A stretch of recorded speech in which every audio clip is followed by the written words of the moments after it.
Warning. Hey, in this video review, I'm deviating from the Bandai Playmates Vinyl Standard Fare and presenting something of higher quality. It's not a recent release either, no, this goes back to 2005, 20 years ago. Bandai Chogokin. Like the soul of Chogokin, the line usually dedicated to the super robots of Japan like Great Mazinger, Gaiking, and Grandizer. These are the anti-Sofubi. It is a line known for its extensive use of die-cast parts, multiple points of articulation, and various accessories directly linked to the figure's history. Fairly pricey, these are targeted for the collector with the disposable income. Well, I only have one Chogokin. I never plan on getting one as much as I appreciate them. I love Gaiking, I love Brave Raiden, and other Shogun-related super robots as well. But when I saw Mechagodzilla, specifically the Mark II from Terror of Mechagodzilla, sitting on the shelf of a Japanese-themed toy store, well...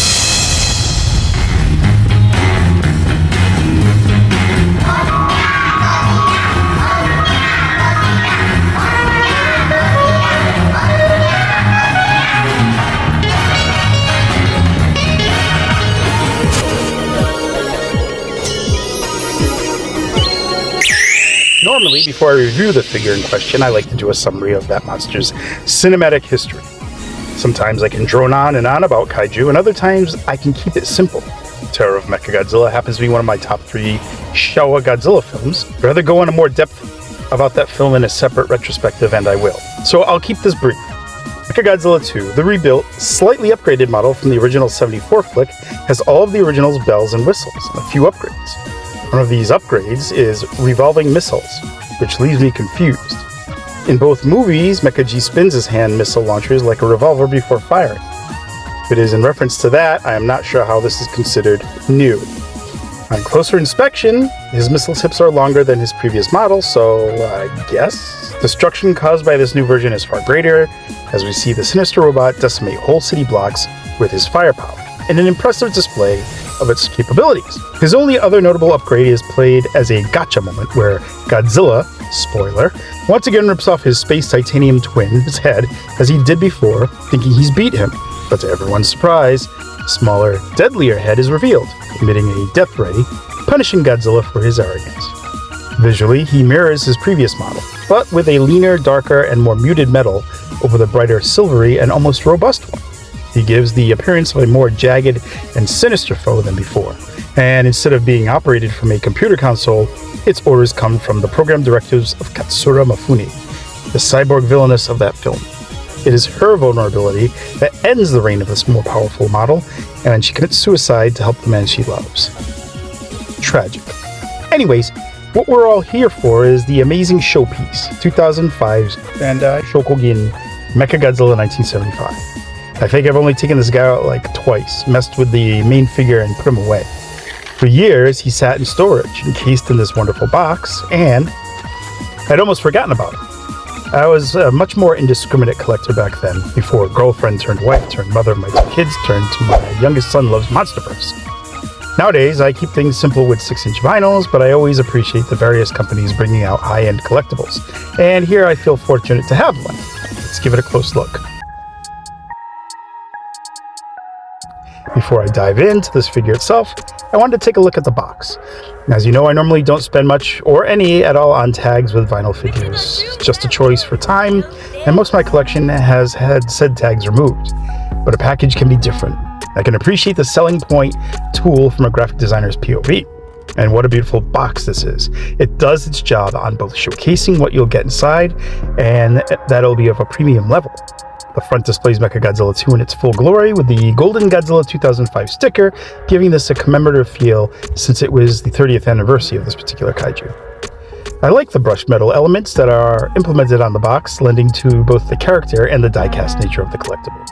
The clever use of the Terror of Mechagodzilla logo and Mechagodzilla's arm emblem as the main header for this drives the theme even further.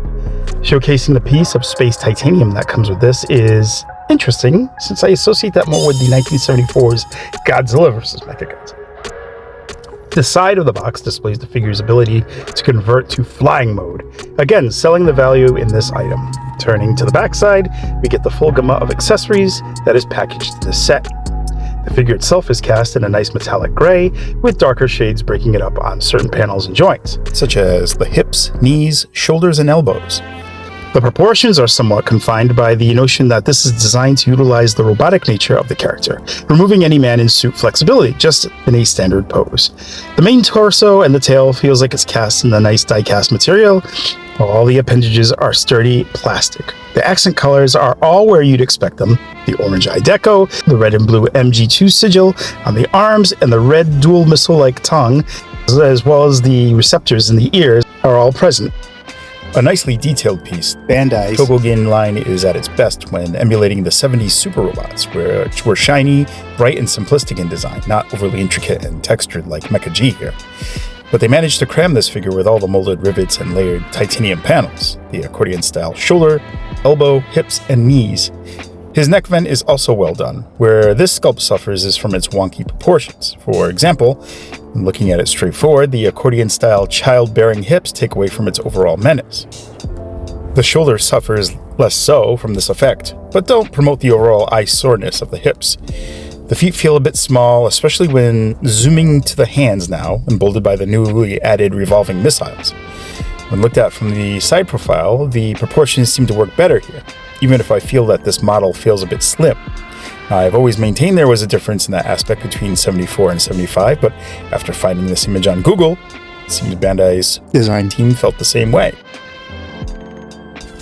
Accessories are in abundance, starting with a chip of space titanium, modeled after the one featured in Terror of Mechagodzilla. The die-cast makes it feel fairly weighty, and it sports that nice silver iridescence that the alloy sports in the film. This set also includes two missileless hands that you can swap out to make it appear that the revolving missiles were already fired. These are in the same silver color as the other plastic parts. The alternate flying mode head, too, with a fixed neck position, features the same paint apps as the standard. The auxiliary head, I don't know what else to call it, P-brain, is cast in a clear plastic with gold paint dominating the majority of the piece, leaving only the brain casing in clear plastic. I love the little red and blue circuit veins on the dome, making it extra creepy. As expected, something of this grade includes its fair share of bells and whistles. Starting with the limbs, we get full rotation at the shoulders of both arms, elbow joints, do full forward and back movements, as well as a bicep swivel and wrist rotation, so Mechagodzilla can use his revolving missiles. The legs also get full rotation at the thighs, and the knees get the standard movement as well. The feet are on what may appear to be rocker joints and can potentially go loose over time, but I don't see that as a problem when it comes to standing this guy up, even with the figure's weight. We get a good waist swivel, allowing Mecha G to rotate a full 360, and his tail is segmented in two spots, which really doesn't serve any purpose other than posing it straight in his flight mode. The fun panel on his chest can fold down to reveal his cutter beam. His head neck joint is interesting because not only can it be rotated manually, but if you press this top dorsal plate, you can activate his spinning head to imply that the body shield will be in use, a carryover from the 1974 movie. His mouth can open and close, and I believe I've covered it all. If you want to switch out the standard head with his P-brain, removing it requires a little nervous force, and it should pop off. Taking the P-brain piece, I think mine may have warped a little, just snap it in. This is actually very cool to see. I love that gag at the end of Terror, and it lends itself to the other main upgrade from the 74 model. Converting his standard pose to flying pose is really just a few steps. Straighten out the body with arms flush and hands to the firing position facing down. Pop off the head and attach the flying head. Straighten out the tail, and that is the flying mode. Now, before Bandai had produced the Flying Mechagodzilla vinyl last year, this was a pretty neat draw for this pricey piece, as flying Mechagodzillas were not something produced much in collectible formats. Now, with the advent of the 2024's release, this looks not great, but probably closer to what Mechagodzilla would really look like if he was a reality. Maybe it is the segmented joints and the overall stiffness, or that the feet don't strike the propulsion position. It's cool to have in an all-in-one Mechagodzilla, but in hindsight, this mode is pretty meh. Probably the most interesting comparison would be if I had the Bandai Chogokin Mechagodzilla 1974 in my possession, but alas, I do not. What I do have is Mechagodzilla 1974 vinyl from Bandai Creation Playmates and Mechagodzilla 1975 Movie Monster Series vinyl. Clearly, the height, materials, and the multitude of options make the Chogokin Mechagodzilla a sore thumb, if you're to display them with your 6-inch sofa or vinyl-only collections. However, it might be cool to somehow display this in flight mode, while all your other mechas are in standing postures. But again, with the 2024 Mechagodzilla Flying Mode vinyl, it renders that notion obsolete. Now we'll put him with the Godzilla 75 and the Bandai Titanosaurus. Again, height being the main issue here, but it's also kind of neat to see Mechagodzilla as a rigid, inorganic being made from die-cast and hard plastics over soft vinyl. All in all, an impressive piece and a great peek into the Chogokin line. If I were to pursue collecting the super robots of the Showa era, this would be my go-to line. And speaking of super robots, while Jet Jaguar doesn't have rainbow rays, blazing swords, or any of those type of offensive capabilities, he certainly has a rocket punch he could use to voice his opinions. 3 punches. Pretty harsh for a collector's piece that offers so much in accessories and display options.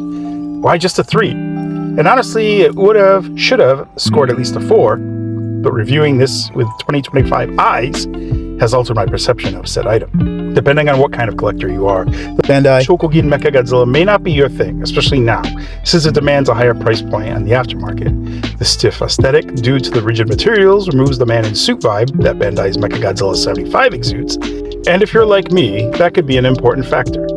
However, the versatility in terms of display options with all the interchangeable elements is greatly appealing and could raise the bar for enthusiasts of this villain. Finding a place to display this piece in your collection might also waver in your collecting goals, as it clearly doesn't fit in with any of the vinyl sets. So in the end, I only see this item more fitting for a space of its own on display. A complete novelty for those who appreciate classic Mechagodzilla and want the options to display it in various forms. I personally keep it in the box. There is a certain collector's paranoia about having a 10-year-old die-cast and plastic hybrid out exposed to the elements. As time weakened the materials, will the loosening ankle joints give and send Mechagodzilla falling, only to shatter all the plastic that may have been brittled? Clearly, I like this enough to take it out and marvel from time to time, but perhaps overly cautious to put it right back in its confines. To me, that can be a detractor to the type of things I collect nowadays. If I need to fear potential permanent damage to diminished materials over time, I'll stick with soft vinyls. Not that those are foolproof either, but at least they can stand a fall here and there. Hey, I hope you all enjoyed this variant in my review. While I always focus on the soft vinyl figures, every now and then I like to sprinkle something a little different. You know, give the channel some spice. If you like this video, let your comments be known down below, or simply smash the like icon. Share this with a friend or an enemy, might work. You're always invited to subscribe. Always appreciative of my G fans. Until next time.